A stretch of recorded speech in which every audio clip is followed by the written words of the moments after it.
আসসালামু আলাইকুম। আজকে আপনাদের সাথে শেয়ার করব ঈদের জন্য যে মুরগিগুলো রান্না করব তার চামড়া রান্না করব আর পাখনা। কড়াইতে মুরগির গোশত দিয়ে দিলাম, আলু একসঙ্গে কড়াইতে দিয়ে দিলাম, মুরগির চামড়া, পাখনা, কলিজা এগুলো। আমি চামড়া পাখনাগুলো এইভাবে রান্না করি, আমার কাছে খুব খেতে ভালো লাগে, তাই ভাবলাম আপনাদের সাথে একটু শেয়ার করি। হলুদ মরিচের গুঁড়া দিয়ে নিয়েছি আমি আমার মতন করে, ধনিয়ার গুঁড়া, সরিষার তেল দিয়ে দিলাম। দিয়ে এভাবে আমি হাতে মাখাতে পারছি না, আমার একটু হাতে কেটে গিয়েছিল, তাই এই জন্য খুন্তি দিয়ে মাখিয়ে নিলাম। হাতে মাখাটা বেশি মজা হয়। লবণ দিয়ে দিলাম পরিমাণ মতন। তেল ছেড়ে ছেড়ে আসতেছে, এখন আমি একটু ঢেকে দিয়ে রান্না করব।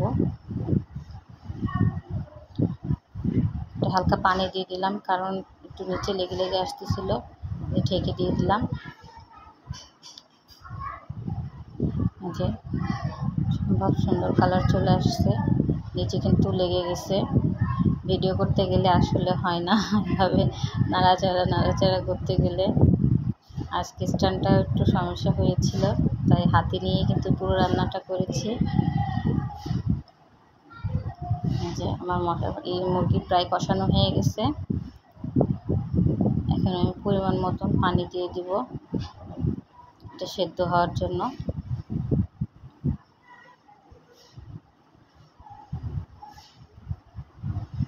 যেহেতু ফার্মের মুরগিটা সেদ্ধ তাড়াতাড়ি হয়ে যাবে,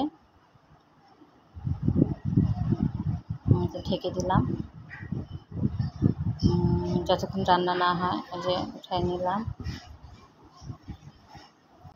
যে আমার রান্নাটা দেখেন কত সুন্দর কালার চলে আসছে। আলু টলু সব সেদ্ধ হয়ে গেছে। একটু গুঁড়ো জিরা গুঁড়া দিলাম, আমরা তো বাঙালি, জিরার গুঁড়া আমরা কষে খাই।